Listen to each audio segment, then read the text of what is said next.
For a number of years, economist Zubair Iqbal was in charge of the Saudi Arabia desk at the International Monetary Fund.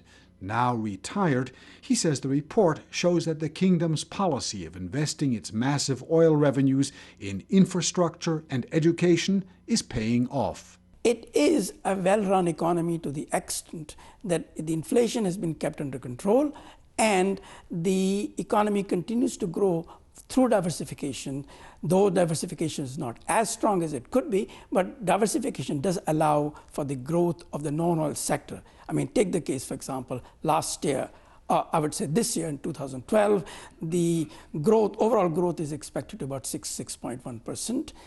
And included in that, the non-oil growth, non-oil GDP growth is going to be about close to 8%. Which basically implies that the economy is starting to diversify and the non-oil sector is starting to get stronger, which is basically the private sector, and so the growth will take place. Largely it is because of the large government spending that has taken place, which has created new demand, and with demand, private sector has grown, and more infrastructure investment is taking place, which is allowing the private sector and the non-oil sector to grow. In fact, the kingdom is ranked as the second most competitive economy in the Middle East after Qatar. Yet the report also points to serious weaknesses. Chief among them is relatively high wages in the public sector, making it expensive to hire Saudi nationals. If you employ local workers, the cost of production will go up. If the cost of production goes up, your competitiveness declines and therefore stops you from growing at a rate which you ought to be able to grow, the potential growth rate. Then what you do is that you carry out what is called targeted subsidies, that you provide subsidies to the very poor and not necessarily to everybody, including the rich. In the process, you can reduce the wages as well as you can improve efficiency in production activity. Then there is the issue of healthcare and education. Although Saudi Arabia has been investing massively in these sectors, the report says they are not as well developed as in other countries with similar income levels. Improvement in health, improvement in education, especially the right kind of education, rather than just simply education, focus on the development of skills that are needed for the growth to continue at a high pace. Which means?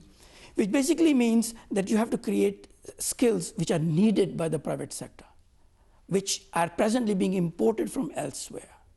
You need to be able to train your workers to do those things and be paid according to market forces. Although more and more young women are being educated, the lack of work opportunities for them is another drag on the economy. Then the issue is also of how do you address the female labor force unemployment?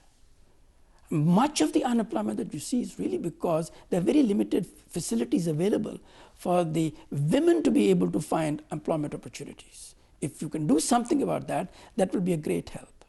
Economist Zubair Iqbal says the message is that Saudi Arabia must continue to diversify its economy and reduce its massive public subsidies.